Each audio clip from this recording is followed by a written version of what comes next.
Hi, I am Shalini Chaudhary. आइए अपनी class continue करते हैं। लास्ट क्लास में हमने कला के तत्व, कला के सिद्धांत पढ़े थे।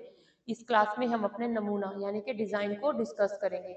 नमूना या डिजाइन हमने लास्ट क्लास में भी कला के तत्व में भी डिस्कस किया था, लेकिन इसको और डिस्क्रिप्टिव तरीके से जानते हैं कि नमूना होता क्या है, डिजाइन होता क्या है, कला में इसका क्या महत्व होता है।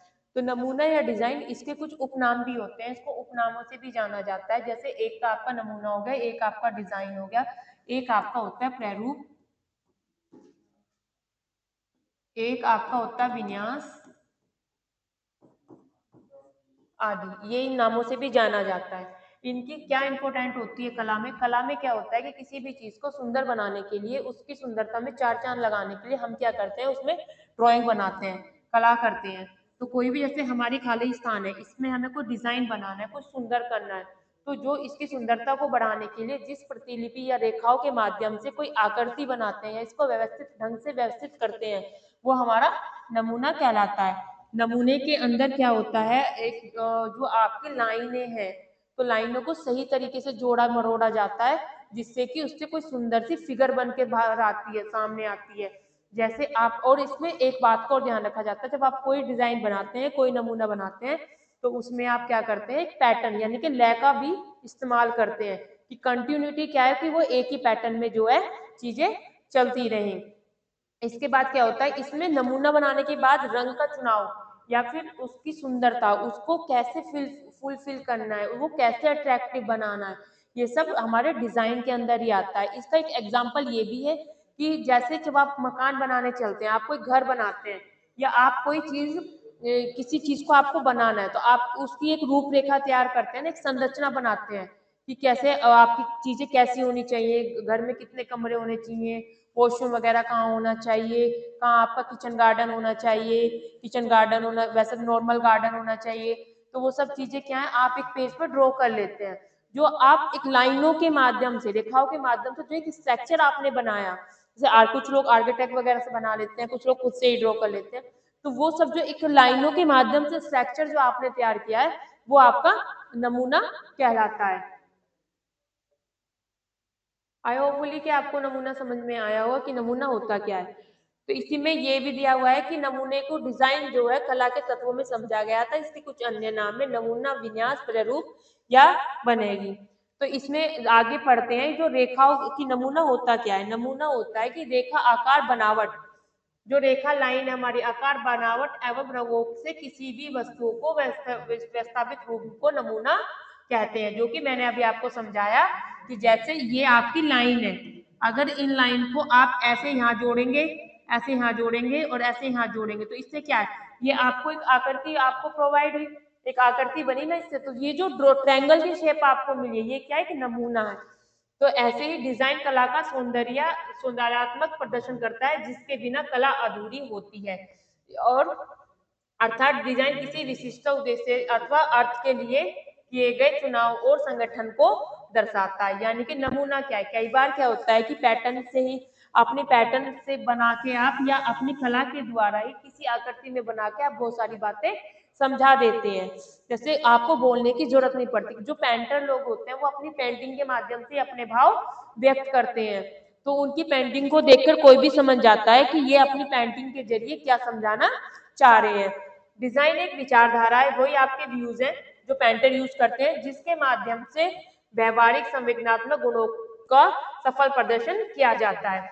यही चीज मैं आपको समझा रही हूँ कि जब आप आपने ये पेंटिंग बनाई, इसमें आपने काम करती हुई महिला या किसान, खेत जोतता हुआ किसान बना दिया, और आपने पेड़ पौधे सीनरी बहुत अच्छा व्यू दिया, तो आपकी पेंटिंग आपको क्या दर्शा रही है कि किसी गांव से जुड़ा हुआ, किसी किसान की बनी हुई, यानी कि उसकी कहीं ना कहीं किसान के लिए क्या है, भावनाएं पॉजिटिव है, और उसने वो जो उसके विचार है वो उसने उस कागज पर उतार दिए हैं। इसके बाद आपका आता है डिजाइन के उद्देश्य। डिजाइन के उद्देश्य क्या होते हैं? डिजाइन किस पर्पज से बनाया जाता है, यानी कि आप जिस चीज का भी स्ट्रक्चर तैयार करते हैं, कोई आकृति अगर आप बनाते हैं, या कोई कपड़ा आप खरीदने जाते हैं, या कोई किसी कपड़े से कोई ड्रेस बनवाते हैं, तो आप उसका, आपके माइंड में उसका एक ब्लूप्रिंट, मतलब एक प्रारूप बना हुआ होता है ना।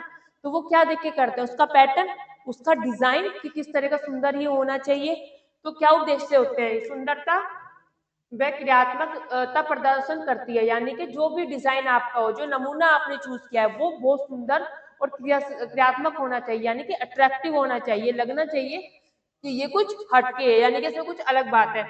विभिन्न तत्वों को एक रूप में संगठित करना चाहिए, यानी जो आपके अलग अलग तत्व हैं उसमें मतलब सबका समायोजन इस तरीके से किया गया हो, चाहे आपने एक ही अलंकार कोई पेंटिंग ली है उसमें कई चीज आपने पशु पक्षी व्यक्ति पेड़ पौधे दर्शाए हैं, लेकिन उसको इस तरीके से व्यवस्थित किया गया हो कि वो देखने में अट्रैक्टिव लगे। विभिन्न स्वरूप एवं रंगों को अपने अनुसार प्रयोग करना चाहिए तथा वस्तुओं को अधिक प्रभावशाली बनाना चाहिए। वस्तु और व्यक्तियों के बीच की दूरी कम करता है। जो आपका डिजाइन होता है वो किसी वस्तु और व्यक्ति के बीच की दूरी प्रदर्शित करता है, कम करता है। जैसे मैंने अभी आपको एग्जाम्पल बताया था कि अगर कोई पेंटर है और वो अपने भाव व्यक्त कर रहा है, वो किसी आर्मी पर्सन को लेके या किसी टीचर्स को लेके ज्यादा मोटिवेटेड है, तो मतलब उसके मन में ज्यादा है, तो वो अपने विचार क्या है एक पेपर पर उतार देगा, तो सामने वाला जो होगा, जो उसकी पिक्चर्स देखेगा, वो उससे मोटिवेट होगा, अट्रैक्टिव होगा, तो वो उसकी पिक्चर को देख के ही उसकी भावनाओं से उसके व्यवहार का पता लगा लेगा कि इसके विचार किस तरीके के हैं। इसके बाद आपका आता है डिजाइन। डिजाइन को भी दो भागों में बांटा गया है। कौन से दो भाग होते हैं? डिजाइन के दो भाग होते हैं, एक तो संरचना या रचना, या एक सजावटी, यानी कि रचना या फिर संरचना, एक होता है सजावटी। ये दो होते हैं। जो आपकी संरचना होती है वो क्या होती है? संरचना यानी कि कोई भी किसी भी चीज का डिजाइन, रंग, आकार, बनावट को सुव्यवस्थित करना, यानी कि एक स्ट्रक्चर तैयार करना। और जो आपका सजावटी होता है वो होता है आपका, वो उसे तीन भागों में बांटा गया है, एक प्राकृतिक, ज्यामिति और अमूर्त। जो सजावटी होते हैं वो तीन भागों में बांटे गए हैं। कौन कौन से में? प्राकृतिक,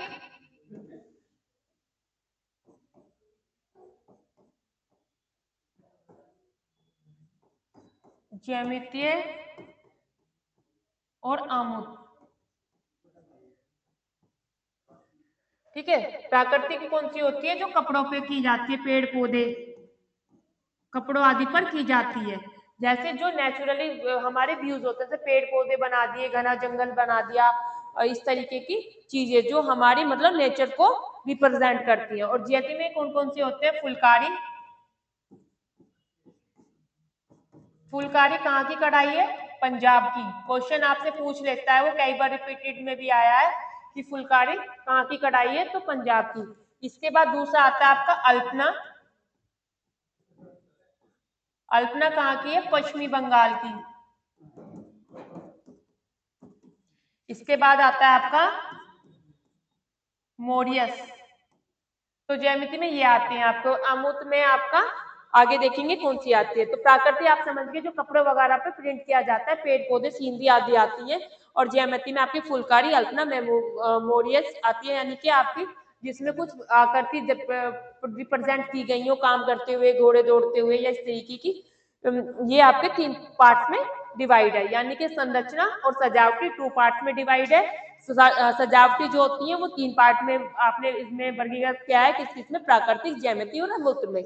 प्राकृतिक यानी कि कपड़ों पे की जाने वाली, ज्यामिति में फुलकारी, अल्पना और मोरियस, और अमूर्त आगे देखते हैं।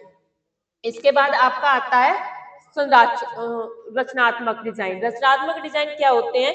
रचनात्मक डिजाइन इन्हें ही रचनात्मक या संरचनात्मक डिजाइन भी कहते हैं। यह डिजाइन होते हैं जिसमें रेखा, आकार, रंग, बनावट एवं विचारों का प्रयोग करके उन्हें सुव्यवस्थित रूप प्रदान करके बनाया जाता है। इसमें उपयोगिता को प्राथमिक स्थान दिया जाता है, परंतु सुंदरता को गौण स्थान दिया जाता है। यानी कि जो जिसमें आपके विचार व्यक्त हो रहे हो और आपका आकार, रंग, बनावट आदि प्रयोग में लाए जा रहे हो। संरचनात्मक जो डिजाइन होते हैं उनकी कुछ विशेषता होती है। जैसे संरचनात्मक डिजाइन सादी व सरल होनी चाहिए और उपयोगी होनी चाहिए, उद्देश्यपूर्ण होनी चाहिए, व्यक्ति की रुचि के अनुसार होनी चाहिए और डिजाइन सामग्री के अनुकूल होनी चाहिए। यानी कि जो भी आप बना रहे हैं वो सिंपल, सरल होनी चाहिए, जो जिससे लोगों को ये समझने में उसे आसानी हो, और उसका कोई ना कोई उद्देश्य होना चाहिए करने का आपको। ऐसे नहीं है कि बस आपने कहीं भी फुलफिल कर दिया है। इसके बाद आपका आता है सजावटी और डिजाइन। सजावटी और डिजाइन क्या होते हैं? इससे जो है अलंकारिक व सौंदर्यता डिजाइन के नाम से भी जाना जाता है। यानी कि जो आपका सजावटी होते हैं उसको अलंकारी व उसके नाम से भी सौंदर्य के नाम से भी जाना जाता है। इसका प्रयोग रचनात्मक डिजाइन की ओर सुंदरता बनाने के लिए अथवा उसे सजाने के लिए भी किया जाता है। तो इसके अंदर फिर आपका 3 पार्ट में हमने इसे डिजाइन किया था, जिसमें प्राकृतिक, ज्यामिति और अमूर्त।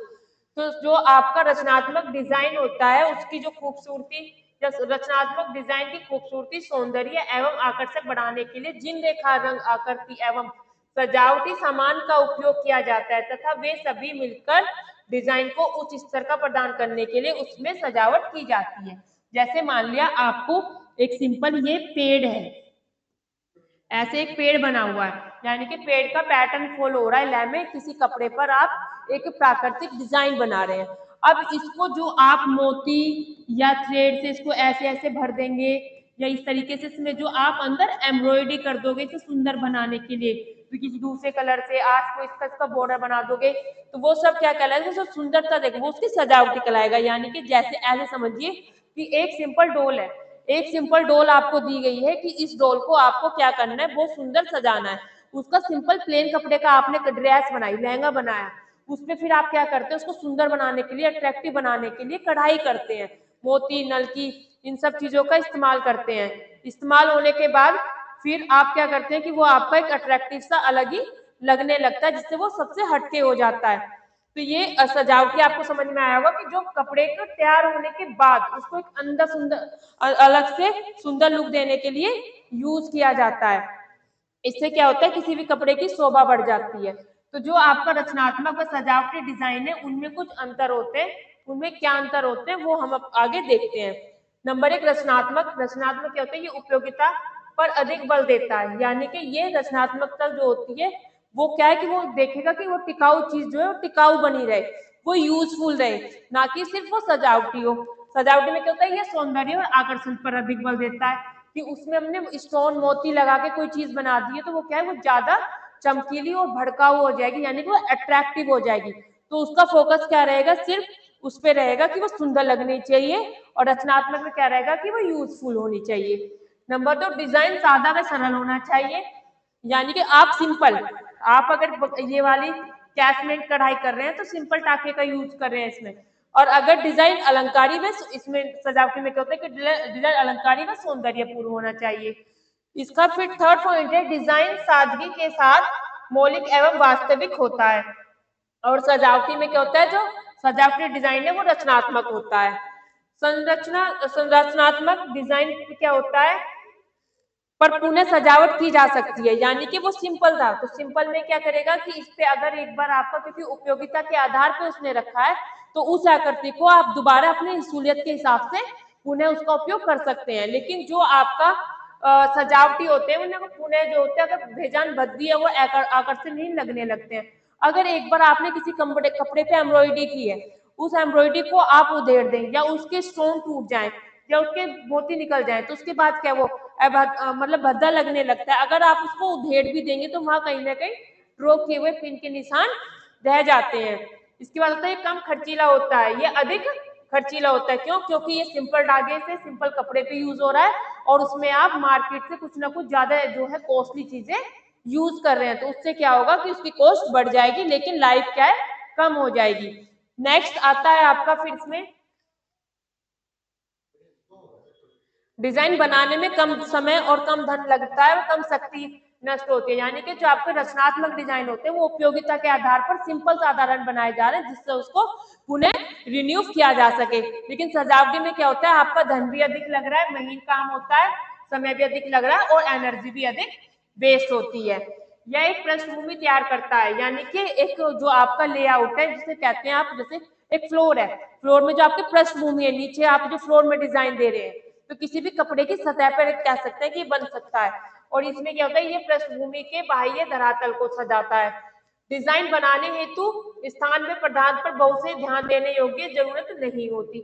इसमें क्या होता है, संरचनात्मक में जो आप डिजाइन बना रहे हैं वस्तु पे या पदार्थ पर, उस पर आपको जरूरी नहीं है कि आप उसके डिजाइन पर ध्यान दें या उसको कुछ अलग तरीके से डोनेट करें। इसमें क्या होता है कि इसमें वस्तु के प्रकार, किस्म, उपलब्ध स्थान आदि पर ध्यान देने की जरूरत होती है। यानी कि आप हल्के नेट के कपड़े, अगर आपने कोई कपड़ा लिया है, कोई सिफोन का, कोई नेट का, कोई हल्का कपड़ा लिया है, तो आप उस पर ज्यादा हैवी एम्ब्रॉयडरी नहीं कर सकते। क्यों? क्योंकि आपका कपड़ा कहीं ना कहीं छिन जाता है। इसके बाद आपका आता है, ये आपका डिजाइन का था। नेक्स्ट क्लास हमारी अब चलेगी मकान। मकान में किस किस चीज की हमें जरूरत पड़ती है, कि कौन सी पृष्ठभूमि पर हम कैसा मकान बना सकते हैं, कौन सी ईंट का इस्तेमाल करते हैं, कितनी एरिया का इस्तेमाल करते हैं, ये सारी चीजें हम अपने नेक्स्ट टॉपिक मकान में पढ़ेंगे। अप्रोक्सली हमारे 8 या 9 टॉपिक टेक्सटाइल में रहते हैं, जिसके अंदर मकान के अंदर ही हमारी किचन आ जाती है। जो क्वेश्चन जैसे पूछ लेता है कि यू शेप की किचन कौन सी होती है, एल शेप की किचन कौन सी होती है। तो यहाँ तक आपका जो कला वाला जो टॉपिक चल रहा था वो आज फिनिश्ड है। कल हमने कला के तत्व सिद्धांत देख लिए थे। इसका एक अलग से ये टॉपिक था नमूना डिजाइन, जो हम देख चुके हैं। अगर कोई भी अपने नोट्स लेना चाहता है तो वीडियो के नीचे मेरे टेलीग्राम का लिंक है, आप वहां जाके हेलो लिख के छोड़ सकते हैं। मैं आपको अपनी जो PDF है प्रोवाइड करा सकती हूँ। Thank you so very much.